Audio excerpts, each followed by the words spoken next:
Olá, estimados irmãos, vamos em nome do nosso amado Salvador Jesus e com o auxílio do Santo e Bom Espírito, vamos dar continuidade aos estudos das nossas lições. Hoje tenho a companhia do filho, o Bruno.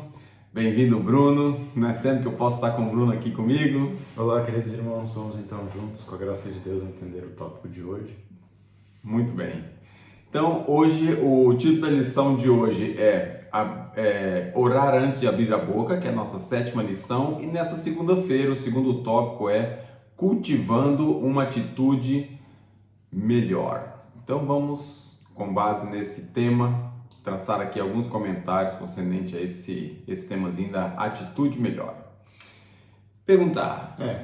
Que críticas severas recaem sobre aqueles que são implacáveis ao lidar com os erros dos outros, mas se recusam a reconhecer as próprias falhas? Interessante, mencionando aqui Eclesiastes 7:20 e Tiago 3:2, né? Eclesiastes, na verdade que há homem justo sobre a terra, que faça o bem e nunca peque. Ok, uma afirmação bonita. Por outro lado, Tiago diz, porque todos tropeçamos em muitas coisas. Então temos aqui o 8 e temos o 80. Verdade. Agora é incrível saber que a maneira como nós julgamos, também temos essa medida sobre nós, né? Então é algo assim que temos que ter em consideração. É isso mesmo. Vamos ver o que fala ali a pena inspirada? Diz assim, você não irá reconhecer as próprias falhas nem vestir a completa armadura da justiça?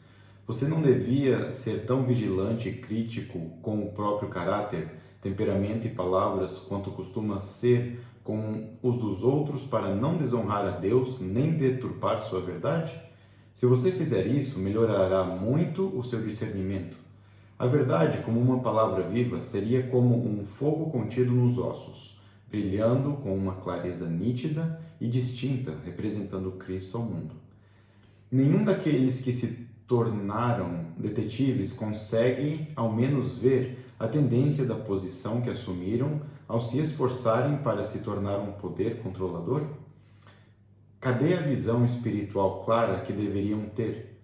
Por que conseguem perceber um cisco no olho do irmão, mas não notam a viga no próprio olho? Pois é. Então, a questão que foi colocada para nós é criticarmos os outros, às vezes ser implacável com os erros que os outros cometem, mas não conseguir lidar com os próprios problemas. Então, devemos ter a noção de que a necessidade de reconhecer as próprias falhas. Nós sabemos que ninguém é perfeito. Nós somos humanos, temos nossos erros.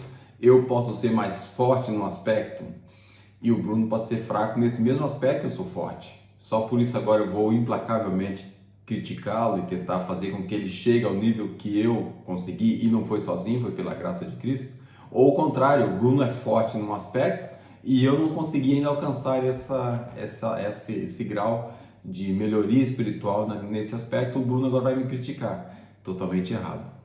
Pois é, e é interessante ali falando que se nós buscássemos esse nível de criteriosidade, como é que fala? Crítica, né? De crítica, mas é de um critério, né? De ter esse critério um com o outro. Mas se nós procurássemos esse nível para nós próprios, é interessante que vem dizendo ali que era como se tivéssemos um fogo contido nos ossos que brilharia sobre quem? Não sobre a gente, mas falando de Deus, não é? E depois tem outro aspecto. Se eu visse em você que você é forte no aspecto que eu não sou e fosse buscar esse tipo de ajuda, seria interessante. Ou se eu conseguisse ajudar você naquilo que eu sou forte sem crítica, de uma maneira construtiva, também acho que seria algo interessante. O problema é que a gente vai logo à falha, né? Em vez de ver a qualidade. A tendência é criticar e não elevar. Portanto, essa é a questão que deve ter em conta aqui para as coisas correrem de forma cristã, né? Exatamente. Pergunta B. O que mostra que alguém atingiu um nível de perfeição moral e qual é a única forma de alcançar isso? Então temos aqui duas perguntas. O que mostra que alguém conseguiu alcançar e vem trazendo aqui a pergunta para termos a resposta de que maneira é que se pode alcançar isso. Então, pois é. Em Tiago 3, versículo 2, menciona assim: porque todos tropeçamos em muitas coisas. Se alguém não tropeça em palavra, o tal é perfeito e poderoso para também refrear todo o corpo. Interessante isso, né? É semelhante àquele versículo que diz que nós temos que cuidar da boca. para depois cuidar do resto do corpo. Aquele que refreia o que fala tem domínio sobre ele próprio. Né? Só que aqui um fator interessante. Você fala aquilo que já pensa, aquilo que está no pensamento. Exatamente. Se você tem um pensamento bom, se você mantém um pensamento perfeito, se você mantém um pensamento cristão, um pensamento dirigido pelo Espírito Santo, então quando você fala aquilo que o coração está cheio, né? Está escrito, o salmista fala, a gente derrama aquilo que o coração está cheio. Exatamente. E se nós tivermos um coração cheio de amor, de caridade, de ajuda, de auxílio, um amor fraternal, então quando nós abrimos a boca vai sair aquilo que está lá dentro. Pois é. É interessante. Ou seja, respondendo à pergunta, o que mostra que alguém atinge um nível de perfeição moral? Eles não tropeçam em palavras. Não tropeça em palavras. Agora, como alcançar isso? Vem dizendo ali, não suspeita o mal. E é interessante, porque nosso primeiro instinto é como alcançar isso? Por Cristo. Não, tudo bem, tudo é por Cristo. Sim. Mas qual é a parte que cabe a mim, nós exercitarmos? A mim e você, exatamente. Por exemplo, você vê o irmãozinho saindo do açougue. Eu ouvi uma experiência falando sobre isso. Você vê o irmãozinho saindo do açougue, você já vai lá na comissão e fala, olha, viu o irmão lá comprando carne para comer. Talvez o irmão foi lá fazer trabalho missionário, foi ajudar alguém, foi ver um familiar, ou seja, tem inúmeras outras coisas. Mas o que a gente pensa? O julgamento. O julgamento, né? Exatamente. É importante ter esse critério de atingir um nível de perfeição tal que quando você abre a boca, sai coisas boas. E qual é a forma de alcançar isso?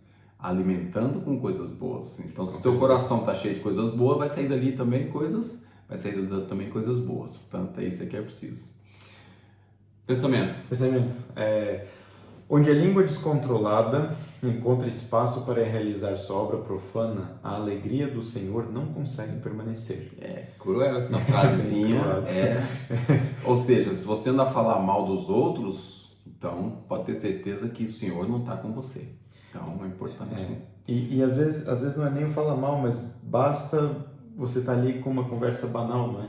Você não está nem falando mal da pessoa, mas pois é, que não sei o quê. Ou assim, não está falando bem. Ele está falando bem. Ou às vezes até a pessoa sozinha com o pensamento, e aquele pensamento é um pensamento top e está ali descontrolado, né? Então é importante ter isso. E continuando, diz assim, que os desconfiados que pensam mal de seus irmãos e os criticam, se lembrem de que estão fazendo o trabalho sujo do diabo. Que cada membro da igreja trabalhe com fervorosa determinação e orem por ajuda para curar o órgão enfermo, a língua. Que cada um sinta que é um dever e privilégio ignorar pequenas diferenças e erros, deixando-os passar sem comentários ou reprimendas. Interessante isso. De novo ali, essa parte eu achei interessante, que cada um sinta que é dever e privilégio ignorar pequenas diferenças e erros, deixando passar sem comentário, reprimenda, não é necessário, às vezes não é isso que vai edificar ou ajudar a pessoa. Pois é, e isso me lembra, inclusive sábado passado, teve um irmão que estava tentando ajudar lá na igreja e um outro irmão falou assim, olha, você é diácono aqui da igreja? E eu estava pensando assim para mim, poxa, esse irmão ele está certo no proceder, mas errado, não, ele está certo no que ele falou, mas errado no proceder. Porque ele estava sendo zeloso. Mas, por outro lado... Tem que ter cuidado. Exatamente. Ou seja, ele queria o bem, mas ele podia chegar perto do outro irmão e falar assim... E não perguntar lá da igreja. E não perguntar do fundo da igreja. Você quer continuar? Pode ser. Não amplie os pequenos erros que alguém comete, mas pense no bem que há nessa pessoa. Cada vez que se consideram e se debatem esses erros, eles se ampliam. Faz-se uma tempestade em um copo d'água. O resultado é mal-estar e falta de confiança. E ainda acrescentaria aqui o desânimo, né? É verdade. Desanima a pessoa. Com certeza. Faça um concerto com Deus de que guardará bem as palavras dele, de Deus. Se alguém não tropeça em palavra, o tal varão é perfeito e poderoso para também refrear todo o corpo. Lembre-se de que um discurso vingativo nunca faz a pessoa sentir que conquistou uma vitória. Deixe Cristo falar por você. Evite a maldição que vem por pensar no mal. Maldição. Pois é. E isso me faz lembrar uma questão que é o seguinte. Nós já estudamos em outras lições que todo bem vem de Deus, certo? Sim. Ou seja, se você está numa discussão ou se você está numa situação em que te vem aquela vontade de falar o mal, automaticamente isso vem de quem? Do inimigo. Do inimigo. Satanás. Então você está sendo um canal ou de Deus ou do inimigo. E esse canal é como se você fosse um recipiente disso. Isso te afeta também. Claro. Ou seja, Tem que passar por você? Exatamente. Então, se nós exercitarmos esse bem para com os outros, a gente vai estar se beneficiando a nós mesmos também. É isso mesmo. Ou seja, existem vários motivos para esse proceder aqui, né? Então, o tema que nós temos para hoje é o quê? Cultivando uma atitude melhor.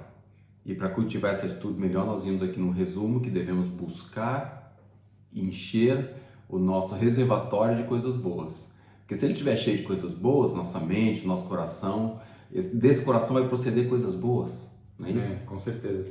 E eu tenho certeza que todos os que lutam com isso, talvez não vão conseguir vencer na primeira batalha. Claro. Mas é importante pensar assim, puxa, olha, eu falei aqui essa palavra desagradável, eu agi de maneira desagradável, mas Senhor, me ajude na próxima.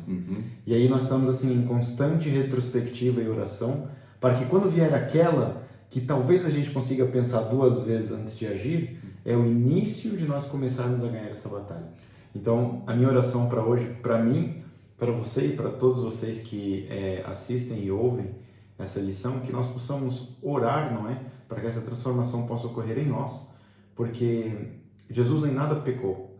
E eu fico pensando que ele teve motivos para ter palavras ríspidas. Não? Muitas vezes. Pois é, e ele não teve. E o apelo que eu deixo é para tua esposa e é para o teu marido, para o teu esposo. É onde você tem que começar a zelar a palavra, porque por incrível que pareça, é muito mais fácil para nós ser grosseiro com o nosso cônjuge ou com o nosso filho do que com um estranho lá fora. Então vamos dentro de casa. Algumas vezes já pedi desculpa ao Bruno. Chegar ao pé do Bruno e falar, Bruninho, o pai acho que exagerou um pouquinho, desculpa, o pai tá nervoso. Entendeu? Então, o contrário também. O contrário também. Então, ou seja, esse tipo de atitude constrói, porque faz de mim alguém que pensa assim, opa, já aconteceu de novo? Não.